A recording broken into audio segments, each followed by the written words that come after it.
তারা আশা করেছিল জুলাই পরবর্তী এদেশে যত বিচার জুলুম নির্যাতন নিষ্পেষণ হয়েছে তার মূলচ্ছেদ করে একটি সুন্দর সমাজ বিনির্মাণ করার জন্য আমরা এদেশে যারা রাষ্ট্র গঠন করবে তাদের দেখতে পাবো।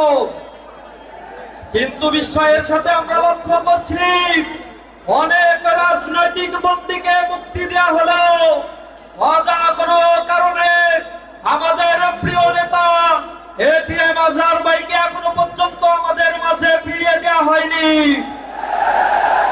আমরা সরকারের উপদেষ্টাদের বলতে চাই, আমাদের হৃদয়ের ভাষা আর চোখের ভাষা যদি বুঝতে না পারো তাহলে যে ভাষা দিয়ে এটিএম আজহার ভাইকে আমাদের মাঝে ফিরিয়ে আনা দরকার, আমরা সেই কঠোর কর্মসূচি ছাত্র জনতাকে সাথে নিয়ে রাজপথে করব ইনশাআল্লাহ। আমরা অনতি বিলম্বে এই যে ট্রাইব্যুনাল গঠন করা হয়েছিল, যমুনা স্মার্ট রেফ্রিজারেটর, স্মার্ট লাইফে স্মার্ট রেফ্রিজারেটর। তথাকথিত মানবতা বিরোধী অপরাধের এই ট্রাইব্যুনালে যে জুডিশিয়াল কিলিং এর মাধ্যমে রাজনৈতিক নেতৃবৃন্দকে হত্যা করে এক শূন্যতা বিরাজ করার জন্য যে চেষ্টা করা হয়েছিল, ছাত্র জনতা জুলাই গণঅভ্যুত্থানে তারা দাঁত ভাঙা জবাব দিয়ে ফ্যাসিবাদকে বাংলাদেশ থেকে বিতাড়িত করেছে। আমরা এই জুলুম নির্যাতনের নিষ্পেষণে যারা কারাগারে ছিল তাদের সকলের মুক্তি দাবি করেছি। আমরা সহনশীল রাজনীতি এবং আইনের প্রতি শ্রদ্ধাশীল, তাই আমরা দাবি করব অনতি বিলম্বে এটিএম আজহার ভাইকে আমাদের মাঝে ফিরিয়ে দিন। সকলকে সমাবেশে উপস্থিত হওয়ার জন্য ধন্যবাদ জানিয়ে শেষ করছি। আসসালামু আলাইকুম ওয়া রাহমাতুল্লাহ। সংগ্রামী ভাই এবং বন্ধুগণ, আজকের এই বিশাল সমাবেশে এখন আপনাদের সামনে বক্তব্য রাখবেন বাংলাদেশ ইসলামী ছাত্র শিবিরের সাবেক কেন্দ্রীয় সভাপতি, বাংলাদেশ জামাত ইসলামী কেন্দ্রীয় নির্বাহী পরিষদের অন্যতম সদস্য, ঢাকা মহানগরী উত্তরের সংগ্রামী আমির জননেতা জনাব মোহাম্মদ সেলিম উদ্দিন। বক্তব্য রাখছেন সেলিম উদ্দিন।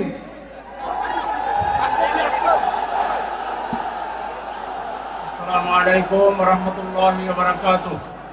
আলহামদুলিল্লাহি রাব্বিল আলামিন ওয়াসসালাতু ওয়াসসালামু আলা সাইয়্যিদিল আমবিয়া ওয়াল মুরসালিন ওয়া আলা আলিহি ওয়া সাহবিহি আজমাইন। আজকের এই বিশাল সমাবেশের মাননীয় সভাপতি, উপস্থিত রয়েছেন বাংলাদেশ জামাত ইসলামীর সম্মানিত আমিরে জামাত জননেতা জনাব ডক্টর শফিকুর রহমান, মঞ্চ উপবিষ্ট অন্যান্য কেন্দ্রীয় নেতৃবৃন্দ, মহানগরী নেতৃবৃন্দ, আজকের এই বিশাল সমাবেশে উপস্থিত সর্বস্তরের জনতা, সংগ্রামী ঢাকাবাসী, দেশবাসী। আজকে 190 দিন পর বাংলাদেশ জামাত ইসলামী রাজপথে এসেছে। আমরা রাজপথে এইভাবে আসার প্রত্যাশা করিনি, আমাদের পরিকল্পনায় ছিল না। আমরা যে দাবিতে এসেছি এই দাবিটা রাস্তায় এসে দাবি করে আদায় করতে হবে, এটা আমরা পাবিনি। এটি ছিল আমাদের ন্যায্য অধিকার, এটি ছিল আমাদের সাথে একটি সম্মানজনক আচরণের ব্যাপার। বর্তমান রাষ্ট্রে যারা আছেন তারা যে কোনো কারণে এখন পর্যন্ত ব্যর্থ হয়েছেন। যে রায়ের বিরুদ্ধে আন্তর্জাতিক সকল মানবাধিকার সংগঠন বলেছে এটা কোনো বিচার হয়নি, ক্যাঙ্গারু কোর্ট ছিল। আজকে ব্রিটেনের সর্বোচ্চ আদালত বলেছে এটা যোগ সাজশে এখানে বিচার করা হয়েছে, ন্যায় বিচার ভুলুণ্ঠিত হয়েছে। এরপর তো এই সব কোন মামলাই থাকার কথা ছিল না, আমাদেরকে দাবি জানানোর কথা ছিল না। একই সাথে আমাদের নিবন্ধনের মামলার রায় যিনি দিয়েছিলেন তিনি বলেছিলেন তিনি শপথবদ্ধ একজন রাজনীতিবিদ, যিনি রাজনীতি করবেন তিনি তো তার প্রতিপক্ষের বিরুদ্ধে তার ইচ্ছাকে বাস্তবায়ন করবেন, এটা খুব স্বাভাবিক। সুতরাং ওটাও আইনের বিবেচনায় ওটা চলে না।